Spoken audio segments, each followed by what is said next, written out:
Bullizmi në shkollat shqiptare, diagnoza e një epidemie të heshtur dhe rrugët për zgjidhje. Bullizmi në shkollat shqiptare është një realitet i padiskutuar publikisht, por i ndjer çdo ditë nga mijëra fëmijë. Sipas një studimi të UNICEF 2023, 23 nxënësve shqiptar në moshën 13-15 vjeç raportojnë se kanë qenë viktima të bullizmit të paktën një herë në muaj, ndërsa 15 pranojnë se kanë bërë bullizim. Kjo nuk është thjesht pjesë e rritjes, është një krizë që kërkon një revolucion në mentalitet, politik dhe përgjegjësi kolektive. Diagnoza: si duket bullizmi në shkollat shqiptare? Format dhe shkalla. Bullizmi fizik, shtytje, goditje, është më i dukshmi, por më i rrallë, 7 e rasteve.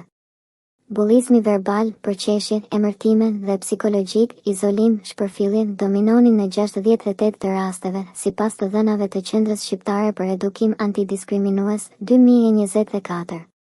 Cyberbullizmi po rritet, 12 e adoleshentëve në qytete kanë përjetuar shpifje nëpërmjet rrjetave sociale. Vendet e nxehta. Bullizmi është më i shpesh në shkollat e mëdha urbane, si Tirana, Durrësi, me mbi 800 nxënës, ku kontrolli është i dobët. Në zonat rurale, viktimat shpesh heshtin për shkak të stigmatizimit ose mungesës së mekanizmave ankesash. Profilimi i viktimave.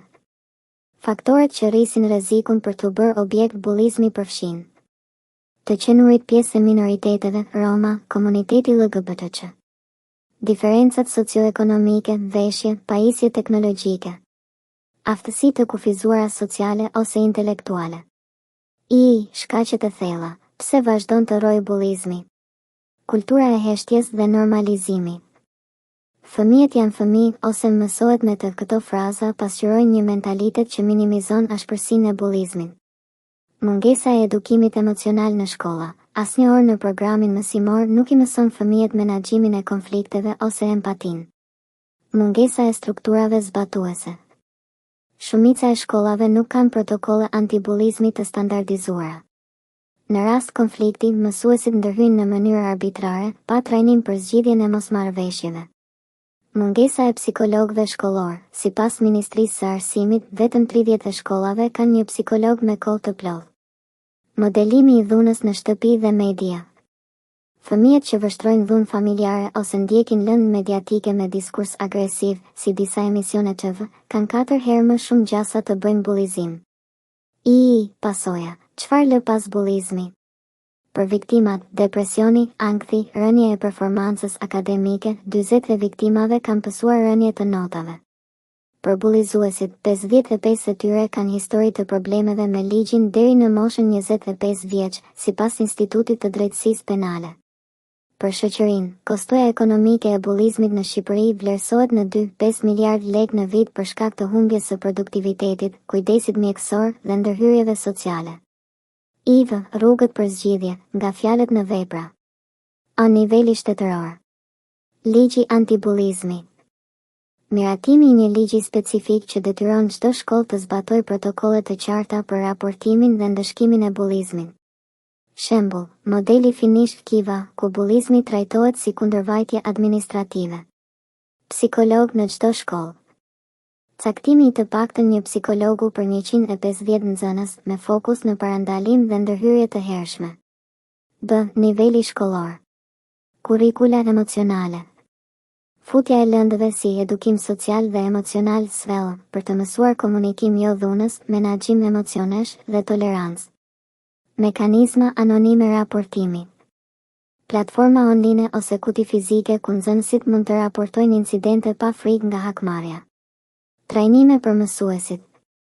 Programe akreditimi që detyrojnë mësuesit të marrin trajnime çdo vit për menaxhimin e konflikteve dhe identifikimin e shenjave të bullizmit. Niveli komunitar. Aktivizmi i prindërve. Krijimi i komitetesh prindërore antibullizmi në çdo shkollë për të monitoruar dhe mbështetur fushatat. Partneritete me ngotë. Organizata si Tjetër Vizion dhe SRSA Ecpat Shqipëri mund të ofrojnë burime dhe trajnime falas. Fushata mediatike. Seri TV ose podcaste që synojnë të ndërpresin kulturën e heshtjes, një version shqiptar i kampanjës globale Break the Silence. Sfidat, çfarë na pengon?